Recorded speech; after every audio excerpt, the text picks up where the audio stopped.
This isn't a medical lecture. This is a systems audit. Most people wait for a check engine light in the form of chest pain or a massive headache, but your metabolic health doesn't crash all at once. It erodes from the edges inward. Think of your body like a high-end skyscraper. If the foundation is crumbling, the penthouse is already in trouble. Look down at your feet, right now. Just take a second to glance at them. Most people see their feet as an afterthought. They're the things we shove into shoes to get from point A to point B. But what if I told you that your feet are actually the most sophisticated diagnostic dashboard in the human body? In the medical world, we often wait for the check engine light. We wait for the crushing chest pain, the blurred vision, or the massive headache. But metabolic health, specifically the way your body handles sugar, doesn't crash all at once. It's not a sudden cliff. It's a slow erosion. And that erosion almost always starts at the edges and moves inward. Think of your body like a high-end skyscraper. If you're standing in the penthouse and you notice a crack in the ceiling, that's a problem. But if you go down to the basement and notice the foundation is literally crumbling into dust, the penthouse is already in grave danger. Today, we are bypassing the lab results and the agonizing week-long wait for blood work. We are going straight to your peripheral early warning system. I have distilled decades of clinical observation into what I call the ground-up survival guide. We aren't just listing symptoms today. We are performing a full-scale systems audit of your body's grid, its logistics, and its foundation. Before we move on, consider this. By the time you finish this video, you will know how to read your feet like a medical chart. You will know exactly when your system is glitching, and more importantly, how to reboot it before the damage becomes permanent. Let's start the audit. The first system we have to audit is the grid. These are your nerves, the electrical wiring of your body. In a healthy system, these wires carry crystal clear signals from your toes to your brain. But when your blood sugar is chronically high, that glucose doesn't just sit in your veins. It becomes caustic. Imagine taking a piece of high-grit sandpaper and rubbing it against the plastic insulation of an extension cord. Eventually, you're going to see sparks. In your body, high sugar acts like liquid sandpaper. It scours the myelin sheath. That's the protective insulation off your nerves. When that insulation thins out, the signal starts to leak. Most people describe the early stages as pins and needles, but let's look at this differently. It's more like sensory static. It's a rhythmic vibration, a fizzing, or a buzzing sensation that feels like it's happening just under the skin. Here is the diagnostic key. If you feel this buzz in both feet at the same time, it is almost certainly metabolic. We call this a stocking pattern. It starts at the tips of the toes, and if left unchecked, it marches up the ankles and shins. Think about a patient I'll call Mark. Mark felt fine during the day, but at 2 a.m., his feet felt like they were resting on a hot stovetop. He would take his socks off and touch his feet, expecting them to be red and boiling, but they were ice cold. This is the midnight glitch. Mark's brain was receiving corrupted data. His nerves were screaming fire because their casing was so damaged they were short-circuiting. His skin was fine, his grid was failing. A common mistake is assuming any foot pain is diabetes. If only your right foot tingles, you might just have a pinched nerve in your back or a tight shoe. But if it's a mirror image, left and right together, your system is being poisoned by sugar. Now, if you're feeling that static, you're probably wondering if you can fix the wiring. The answer is yes, but you have to act fast. Before we talk about the logistics of your blood flow, I want to give you an immediate reboot strategy. It's called the glucose sink. Within 20 minutes of your last bite of dinner, move your body. You don't need a heavy workout. A 15-minute brisk walk turns your leg muscles into a metabolic sponge. They soak up that sandpaper sugar before it can scour your nerves overnight. Coming up next, we're moving from the electrical grid to the plumbing. If the wires are sparking, the pipes are probably clogging. We've talked about the static, the pain, and the buzzing, but there is something much more dangerous than pain: the absence of it. In our audit, this is the transition into the silent zone. When the liquid sandpaper has finished its work, the nerve doesn't just glitch, it dies. This is called peripheral neuropathy. You lose what we call your protective sensation. Pain is an evolutionary gift. It's the alarm system that tells you to move your hand off the stove. When that alarm is cut, you are walking through the world in a state of sensory blindness. I once saw a patient who had spent a day walking on a beautiful, sun drenched beach in Mexico. He had a great time. He didn't feel a thing. It wasn't until he got back to his hotel room and took his socks off that he realized the skin on the bottom of both feet had literally cooked. He had second-degree burns, but because he was in the silent zone, his brain never got the memo. Most people miss this because they think they've just developed tough calluses, or that they're just getting older and losing feeling. No, if you can't feel a feather-light touch on the bottom of your big toe, your shield is down. When you can't feel pain, a tiny pebble in your shoe isn't an annoyance, it's a weapon. It will grind into your flesh for 10,000 steps, creating a hole that your body can't fix. This leads us directly to the second phase of our audit, the logistics. How does your body actually repair itself when the alarm system is broken? Let's look at the supply chain. Think of your body as a sprawling, high-functioning city. Every city, no matter how grand, relies entirely on its supply chain to survive. If the delivery trucks can't bring in the food and the fuel tankers can't reach the power plants, the city eventually grinds to a halt. In this analogy, your feet are the absolute furthest outposts, the rural neighborhoods at the very end of the line. To keep these outposts alive and healthy, your heart has to act as a massive distribution center, pumping oxygen, white blood cells, and vital nutrients down a long, narrow highway of blood vessels. In a perfectly healthy system, these highways are elastic, wide, and incredibly responsive. They expand and contract to meet the demands of the outpost. But when you are struggling with chronically high blood sugar, the environment changes. The sugar in your blood triggers a constant state of low-grade inflammation. This isn't just a minor irritation. It leads to the buildup of plaque along the inner walls of your arteries.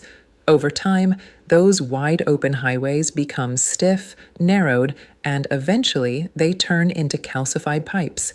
This is the medical reality of peripheral artery disease, or PAD. Your logistics system isn't just slowing down, it's facing a permanent, structural gridlock that prevents the delivery trucks from ever reaching their destination. This logistics failure is most visible when you look at how your body handles a minor injury. We call this the stalled delivery. In a healthy person, a small scrape or a blister is a minor event. The moment the skin is broken, the body's repair crew, your white blood cells and growth factors, rushes to the scene to kill bacteria and knit the tissue back together. But if your supply chain has collapsed due to high sugar, that repair crew is effectively stuck in traffic miles away from the wound. If a simple blister from Tuesday is still raw, red, and weeping by Sunday, that is a massive red flag. It means the oxygen required for cellular repair isn't arriving, and the immune cells needed to prevent infection are locked out of the area. When the delivery of these supplies is stalled, the wound doesn't just sit there, it begins to deteriorate. Without a constant supply of fresh building materials, your body cannot close the door to the outside world, leaving you vulnerable to deep-seated infections that can spread before you even realize there's a problem. Now, let's look at this differently by talking about temperature. We've all heard someone say, "I've always just had cold feet. It runs in the family." While genetics play a role in many things, chronic Arctic extremity is often a sign of infrastructure decay rather than family history. If your feet feel like literal blocks of ice, even when you're tucked under a heavy wool blanket or sitting by a fireplace, you need to ask why the heat isn't reaching them. External heat sources like blankets or socks can only do so much because your primary source of warmth is internal. Your blood is your body's internal heating fluid. If the pipes in your legs have become so narrow and calcified that the volume of warm blood reaching your toes is a mere trickle, your feet will remain cold regardless of the environment. The basement of your skyscraper is freezing because the furnace is working, but the vents are blocked.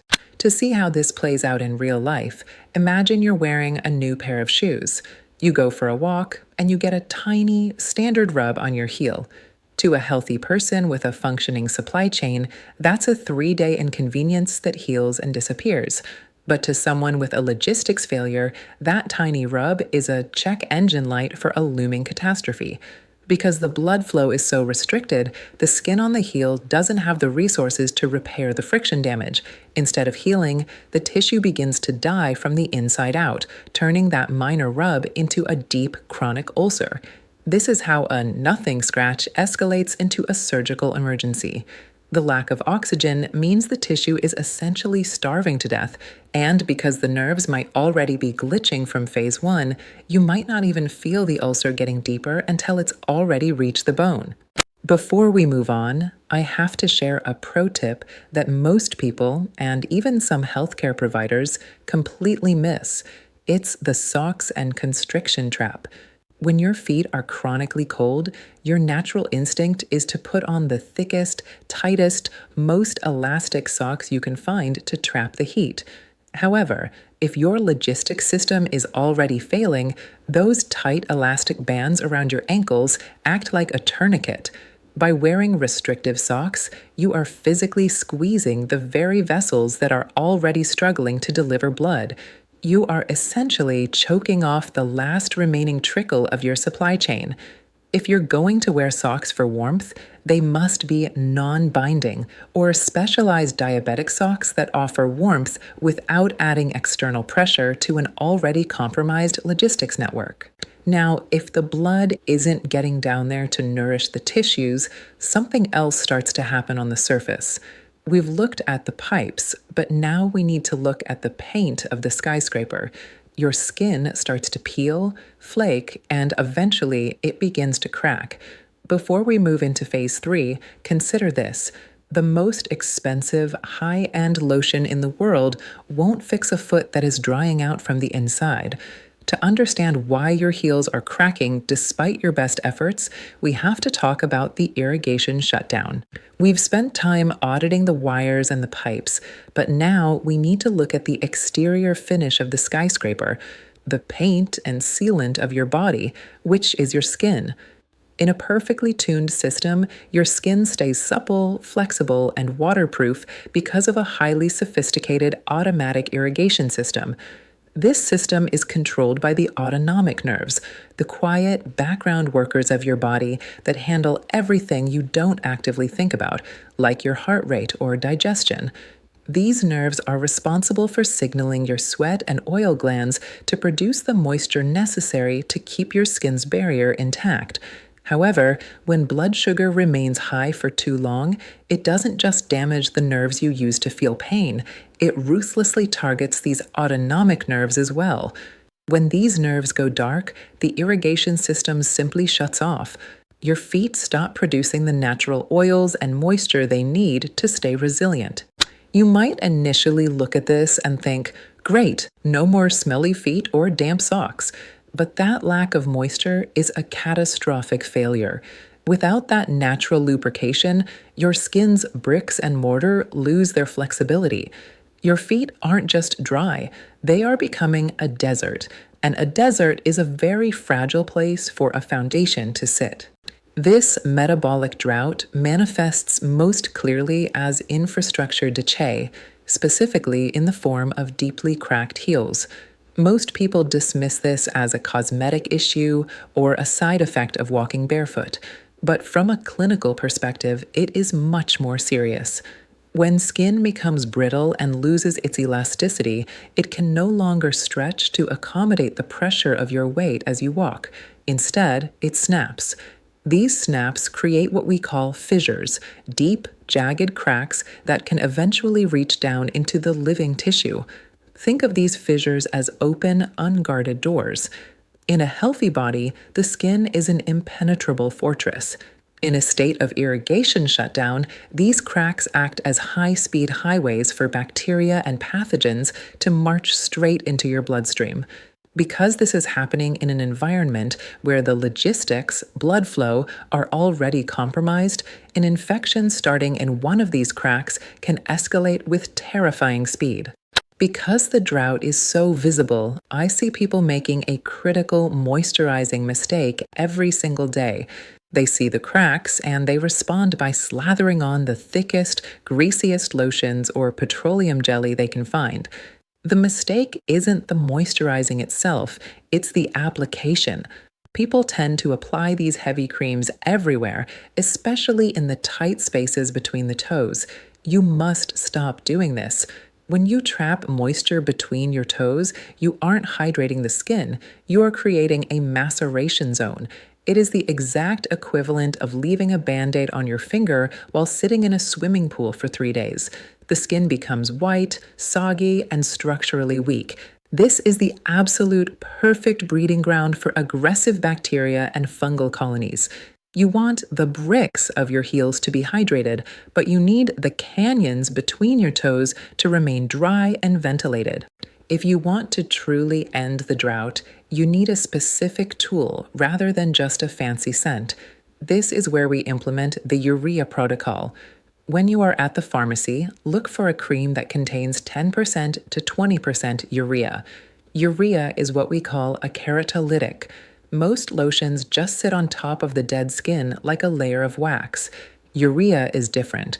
It actually works to chemically dismantle the dead, brick-like skin cells that are blocking moisture. It breaks down the tough exterior so that the hydration can actually penetrate into the deeper, living layers of the dermis. Here is your new rule of thumb for your nightly routine. Apply your urea cream heavily to the heels and the tops of the feet where the skin is thickest. But, and this is the golden rule, keep the spaces between your toes bone dry. If you have trouble reaching them or they stay damp after a shower, use a hairdryer on a cool setting to ensure those gaps are ventilated. You are hydrating the structure while keeping the alleys clear of mold.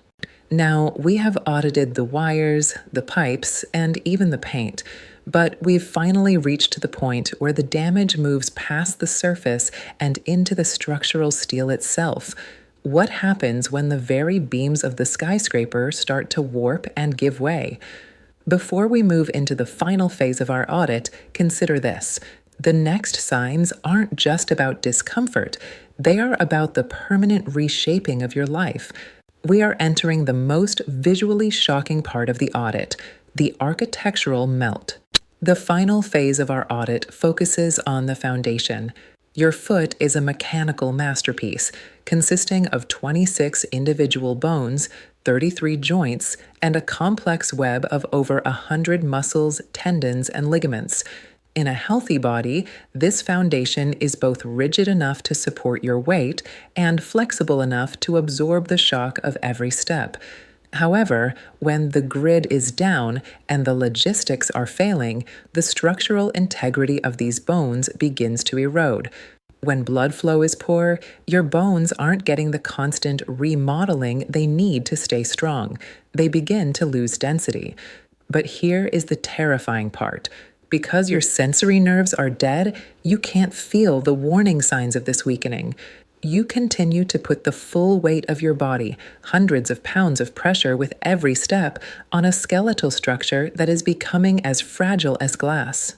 This leads us to a condition known as Charcot foot, which I call the architectural melt. To visualize this, imagine a massive suspension bridge where someone has gone through and systematically loosened every single bolt. On a calm day, the bridge looks perfectly normal, but as soon as heavy traffic begins to roll across it, the beams start to shift and slide out of place. Because you have lost your protective sensation, you might develop a tiny microfracture in one of the small bones of your midfoot. A healthy person would feel a sharp pain, start to limp, and go to a doctor. But in the silent zone, you don't feel a thing. You keep walking, running, and climbing stairs. That tiny crack turns into a total structural collapse. The ligaments can no longer hold the bones in place, and the arch of your foot literally caves in toward the floor. I have seen patients walk into my clinic with a foot that has been completely reshaped. We call this a rocker bottom deformity because the foot becomes convex, resembling the rounded bottom of a rocking chair or the hull of a boat. These patients aren't usually in agony. In fact, they often come in simply because their sneakers have started feeling tight or weird. They don't realize that their foundation has disintegrated. Their bones have shifted so significantly that they are now walking directly on the delicate joints of the midfoot instead of the sturdy heel and the ball of the foot. This isn't just a change in shape, it is a permanent loss of the foot's mechanical ability to function, and it is one of the leading precursors to major surgical intervention. A critical point that most people miss is how to distinguish this collapse from a standard injury. Many people see a red, hot, and swollen foot and think, I must have twisted my ankle while I was out. They treat it with ice and elevation and wait for it to get better. But here is the nuance. If your foot is red, hot to the touch, and significantly swollen, but it doesn't really hurt, that is not a simple sprain. That is a massive red flag for an active architectural melt. When the bones are fracturing and the joints are collapsing, the body produces a massive inflammatory response, which creates the heat and swelling. If you are experiencing painless inflammation, you are in a high-stakes emergency. While the internal foundation is melting, a hostile takeover is usually occurring on the exterior. We have to talk about fungus. Fungus is a scavenger organism. It doesn't create its own energy, it finds a host and feeds. And what is the absolute favorite high-octane fuel for fungus? Sugar. If your blood sugar is chronically elevated, your sweat and your skin cells become sweet. You are essentially providing an all-you-can-eat 24/7 buffet for fungal infections. This is why many people struggle for years with yellow, thick, and brittle toenails that refuse to respond to over-the-counter creams. Those yellow nails aren't just a hygiene issue or a sign of getting older. They are a sign that you are relentlessly fertilizing an invader from the inside out. To kill the weed on the surface, you have to stop feeding it from the bloodstream. We have now completed the full audit of your system. We've moved from the sparking wires of the grid to the clogged pipes of the logistic system, and finally to the crumbling beams of the foundation itself. It can feel heavy to realize how much is happening beneath the surface, but remember, this audit isn't designed to scare you. It's designed to give you the data you need to take back control of your skyscraper. Now, I want to give you the most important 30 seconds of your day, the daily routine that ensures your skyscraper stays standing for decades to come. We have officially reached the end of our systems audit, and if there is one thing I want you to take away from our time today, it is this. We are ending the era of I feel fine. In the world of metabolic health, feeling fine is often a dangerous illusion. As we've discovered, by the time you actually feel something is wrong, the damage has usually been compounding for years. In a skyscraper, you don't wait for the windows to pop out of the penthouse to check the foundation. Let's bring this all together. We've audited the grid, looking for that phantom buzz and the sensory static that tells us the electrical insulation of your nerves is being scoured away.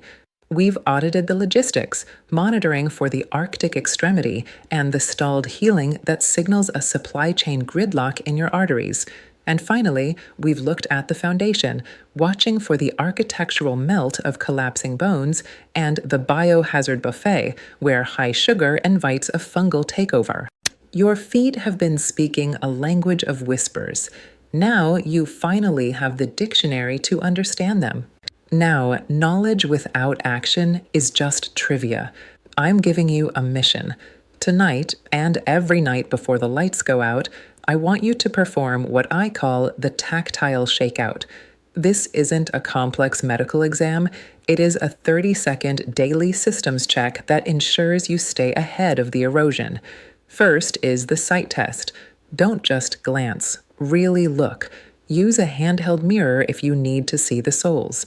You are looking for the drought, those deep, jagged cracks in your heels, and the yellow flags of brittle, discolored nails. These are the surface level indicators that the internal environment is changing. Second is the memory foam test.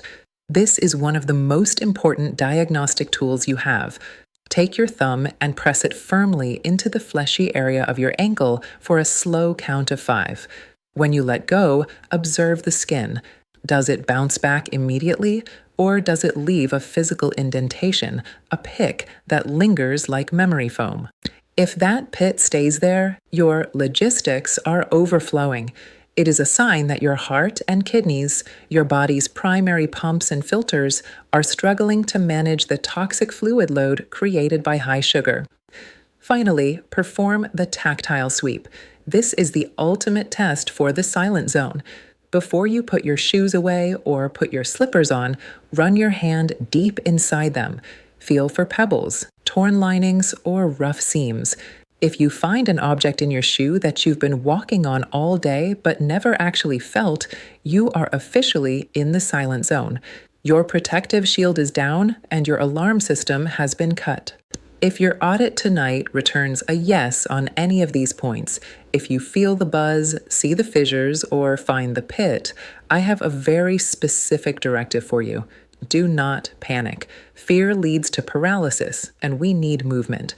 Instead of panicking, I want you to pivot. Pick up the phone tomorrow morning and schedule an appointment with your doctor. But don't just ask for a general checkup. Ask specifically for a 90-day metabolic ledger, known in the medical community as the A1C test. While a standard finger prick test only shows what your sugar is doing at that exact second, the A1C test looks at the books for the last 3 months. It shows the average level of sandpaper that has been flowing through your grid and your logistics. It is the gold standard for truth in metabolic health. Stop listening to the excuses. Stop telling yourself it's just the dry winter air, or that your feet are cold because of the floor tiles, or that you're just getting old. Your feet have been trying to tell you the truth for years. It's time you finally listened. Your foundation is the only one you get. Audit it tonight and protect it tomorrow. I'm curious, what's the one thing you noticed during your audit tonight that actually surprised you? Maybe a pit you didn't expect, or a buzz you'd been ignoring? Let me know in the comments. Let's start a conversation and help each other get back to the penthouse. I'll see you in the next audit.